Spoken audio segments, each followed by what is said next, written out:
So now question number 59. How many grams, so let's start annotating as before, how many grams of silver can be heated from 23 degrees Celsius to 36 degrees Celsius? Right away I see that there is a change in temperature, so I'm going to note my delta T as 36 minus 23, which is 13 degrees Celsius, okay?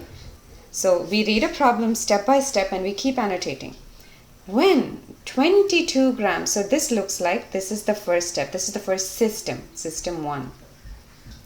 The second system, system 2, seems like you have 22 grams of gold, that must be the mass, obviously, cools from 95.5 degrees Celsius to 26.4. Again, I see a delta T, and this delta T is 69.1 degrees Celsius, okay?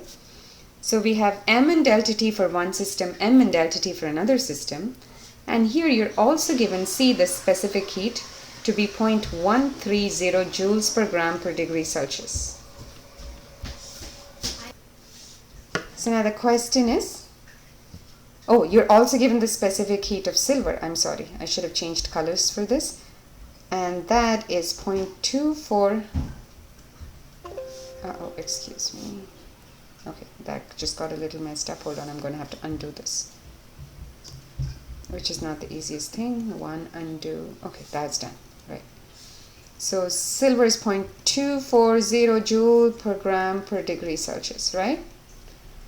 And what's the question?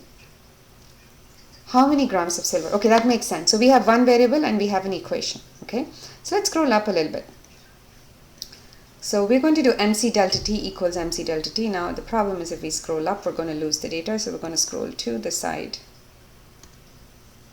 a little bit more. Okay, so changing colors. Remember I said that the ruling equation of heat transfer is mcat. So the heat lost or the heat gained by the gold, is that gold? No, the heat gained by silver is equal to the heat lost by gold, okay?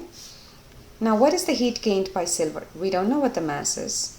We do know what the specific heat is, and we do know what the temperature is, MC delta T.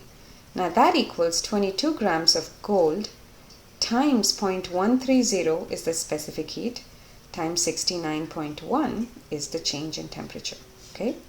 So, and that's pretty straightforward. So you're just going to solve this linear equation, and we're going to get M equals 22 times 0.130 times 69.1 divided by 13 times 0.240. Okay, my screen is flickering like crazy, so I hope it isn't disturbing the video. Hold on one sec. The answer is 63.3, but keeping in account significant figures, we're going to say it's about 63 grams, and that is the end of the story. Note that in your SAT chemistry subject test, since you're not allowed the use of a calculator, you're not going to get problems with these kinds of numbers.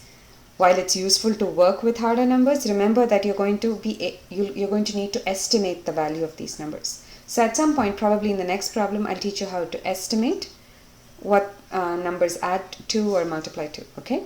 And that's the end of this question.